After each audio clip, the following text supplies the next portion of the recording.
welcome to episode 3 of the Coaches Show, where we will set the table for the home opener as Forster football returns to the Forest for the first time in 322 days. I'm Adam Plager, joined now by the head coach of the two-time defending Midwest Conference champion Forster football team, Jim Catanzaro. Coach, let's start with the first 2 weeks. Your team both victories in enemy territory. Just talk about that growth from week 1 to week 2. Yeah, we had hoped to see a lot of things step forward, and we did. We saw our penalties decrease. Still wasn't where we wanted to be, but it was better that way.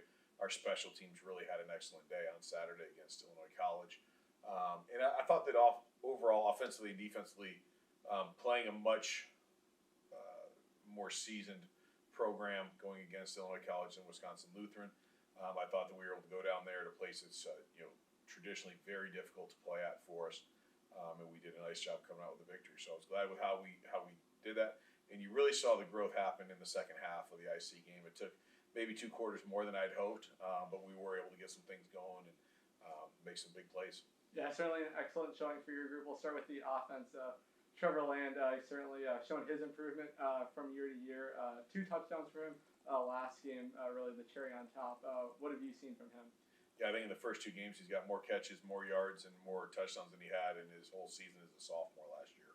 And his maturation is something we were really looking forward to. For Trevor, one of the things that's kind of unique is in high school he didn't play wide receiver. He played a bunch of other positions, played some quarterback, played some linebacker, some defensive end. And his maturation to understanding the position of wide receiver, as well as getting that chemistry with Trey Stewart, has been really, really good for us. And between him and Langston, we've got 2 wide receivers out there that have really elevated our entire offense by their improvement. Yeah, he certainly elevated his game, to say the least. We'll talk about A.J. Jackson. He makes his return to your group. Just talk about the impact that he makes on the game, both in special teams as a part of the wide receiver group. Yeah, I mean, if you look at the special teams alone, he forced them not to kick to him. Illinois College made a very conscious and efforted decision to not kick to A.J. whenever they had to punt. They ended up averaging, I think, 22 yards per punt. And on 2 of them, they ended up netting negative yards. And so AJ did a great job on the 2 that he did field. And those led to I think they averaged 16 yards of net punt on the day, which flips the field. I mean, people don't think about that, but if a normal team averages 40 yards a punt, and now they're at 16 on net, that's a huge swing on field position. And obviously, if we're getting the ball on the plus side of the field, we expect to walk away with points. So made a great impact there. You could also see the way that they had to change their pass coverage once he came onto the field on offense. They were bracketing him everywhere, which means somebody else is getting one-on-one coverage, and it's just on us to find the individual that has that one-on-one coverage and take advantage of it. Yeah, the game is certainly different when Zero is on the field. Trey Stewart, you touched on him. Just talk about his ability to use his legs, not just the passing game, but his ability to maneuver out of trouble. We saw that lead to an interesting touchdown for you guys last week. Yeah, the quarterback sneak that's trying to get 1 yard ends up getting 20 yards for a touchdown. So Trey's always had that ability. He is a run second guy. He doesn't try to run first, and I think that's one of the things that makes him unique at the collegiate level. We don't design very many run plays for him. He gets enough of those naturally, either through scrambles or just part of the general zone read play. So we don't really design runs for him, but he does find a way to every week make 1 or 2 big plays with his legs. And yeah, he knows he has that ability, but he's also a really good quarterback, so he doesn't need to add that dimension too often. We'll move from the offense to the defense, and boy, did they ever play a role in the offense last game. 2 touchdowns from your defense. Just talk about what they've been able to do in that rock standard. Yeah, so you get 14 points from the defense, and they only give up 6, so they didn't need the offense and the special team to show up apparently on Saturday. But it was it was great to see guys like Jimmy Lonegro and Nick Reek get those interceptions. Guys who have been very steady players for us, who have done a lot, have made impacts in a lot of different ways. I mean, Nick's a returning all-conference player, and Jimmy is probably one of the hardest working, most improved players over the last 4 years. And, get Simon there at corner. And so those 2 guys did a great job. Our defensive front 4, and I'd really say our front 8 because we run too deep out there. The defensive line was really exceptional on Saturday. I know Justin Elby knocked down 2 passes. I know that we had a number of quarterback sacks and hurries, and so one good part makes the other part better, and then sometimes the other part gets to make the big play, but it's because the quarterback's under duress. And I did think that our defense collectively made some adjustments, and I think if you ask Coach Butts, he probably ran some things more than he thought he was going to on Saturday, and it paid a lot of dividends for us. Yeah, well, we'll talk about Nick Reek. He'll get to wear number 93 this week. Just talk about the way that he was able to perform against Illinois College. Obviously, the pick six that he had really the stand for him. Yeah, the pick six was the cherry on top of the ice cream, but the substance was the tackles and the tackles for a loss and his solid coverage when they couldn't throw the ball his direction because he was in coverage. But he had a really productive day. He's a very emotional player who can help inspire other guys, and so I think that when he's on, our defense is that much better. And now as a second-year starter, we expect him to do that on a regular basis. Yeah, we'll turn our attention to the Cornell Rams, who will come to the Forest fresh off their first victory of the season as they defeated Lawrence, but their quarterback John Smith. Just some things that we know about him and trying to shut their offense down. Yeah, I mean their offense is kind of unique in that they almost have two different sets of offense going. They've got their spread offense, and then they've got a run-heavy, I'll call it a heavy personnel group that they do some different things out of. And Coach Pfeiffer does a great job. I know he's an offensive coach, and the quarterback has the ability to get the ball out on screens very quickly, and that's something that we did a nice job on Saturday against.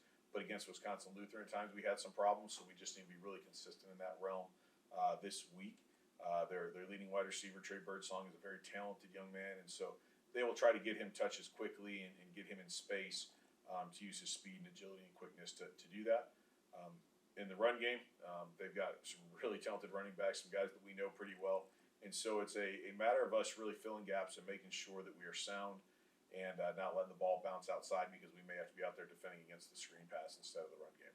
Well, we talked about you guys finally get to return to the Forest. It's also Heroes Day. Just talk about the significance of Heroes Day and all the value that brings to the game. Yeah, so Heroes Day for us is a great way to celebrate our civil servants, our military and first responders. We really appreciate what they do to allow us to play the game of football and the protections that they give for us, not just local, but domestically for our nation. And so we take this opportunity to honor them and some veterans. We'll have the color guard from the McClintock Post here at the VFW in Lake Forest will be there.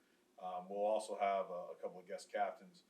And then one of the things that we do is we sell T-shirts every year and do some different things. Yeah, the one you're wearing is as a fundraiser to give to some veterans organizations. At times we've sent care packages overseas. Right now there's not a lot of deployments. So we are actually donating money this year to Soldiers to Sidelines, which is an organization that helps veterans that are looking to transition into coaching in a number of different sports get the education that they need, get the certifications they need, and provide opportunities for professional growth to use their skills that they've learned in the military and leadership and otherwise to take that over to the coaching realm. And as a coaching staff that has 4 veterans on it, including Coach Dodd and Coach Dow and Coach Myers, and, guys who have really committed to our country and then committed to our program. It's an organization we're excited to help. We hosted their first ever football camp this summer on campus, and had 23 or 24 soldier coaches come here and run a camp for a number of individuals. It was for free for them. And then they had a couple of NFL coaches who were here kind of putting on the clinic and helping them. And so it was a really, really cool experience to be a part of it that way. And now to be able to help contribute to that way and contribute to their program. It's a partnership that we do with the Alpha Phi sorority, so it does hit all across campus with Greek Life and with us. And I think it's one of the really cool partnerships that our campus has in terms of getting athletics and other people on campus involved together. Yeah, well, Heroes Day always a lot of fun. I encourage everyone to go out there and get your Heroes Day shirts. I'm wearing them right now. Justin Allaby, the Forester football team, is selling them for $15, so I was able to Venmo him and get that going. So make sure you're able to wear that to the game tomorrow. Final question for you.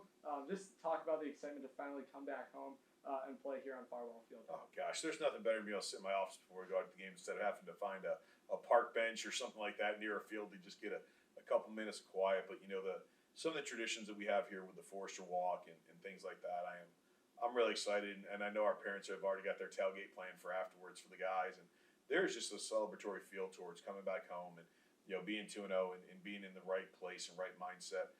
So I'm excited for our guys to finally get to sleep in their own beds the night before a game and be ready to go and eat in our cafeteria instead of at a restaurant and things like that. And so I think that there's a lot of fun going on the road, and it's new and it's unique, and it really puts your team together. But there is nothing more special than walking up the stairs from the basement of House Hall up to the field and being ready to run onto our field at our home place. We're we're thrilled. We're excited to do it, and I'm really looking forward to it. Coach, that's going to wrap up our segment of this week's Coaches Show. Thanks as always for the time, and best of luck tomorrow against the Rams. Appreciate it. Thanks so much.